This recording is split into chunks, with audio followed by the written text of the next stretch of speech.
Have you ever asked yourself how much you spent on gas last month? Or how about how much of your money goes to clothes every year?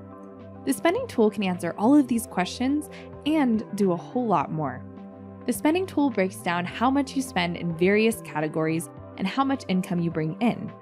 On the left, you will see a colorful wheel, and on the right, a list of categories. Each slice of the color wheel represents how much you spent in the associated category. In the middle of the wheel, you'll see how much you've spent in total over the last 30 days. Select the accounts you want to see in the spending wheel by navigating to Filter Accounts, checking the accounts you want to see, and clicking Apply. You can even drill down further to see more specific details on any category. Click on a section of the wheel to see how much you spent in that category.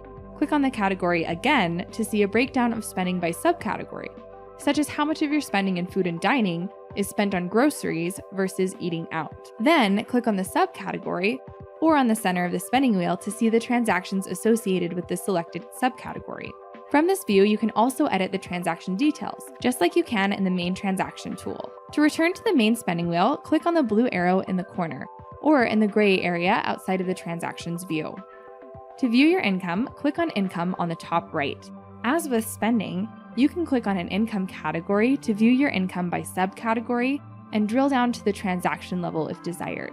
You have multiple options for adjusting the date range. Use the back and forward arrows to navigate through time.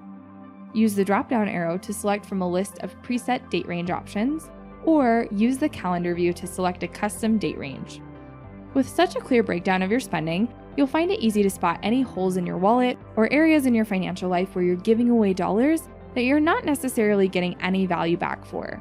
Stay on top of recent expenses and ensure that everything is categorized correctly with the spending tool.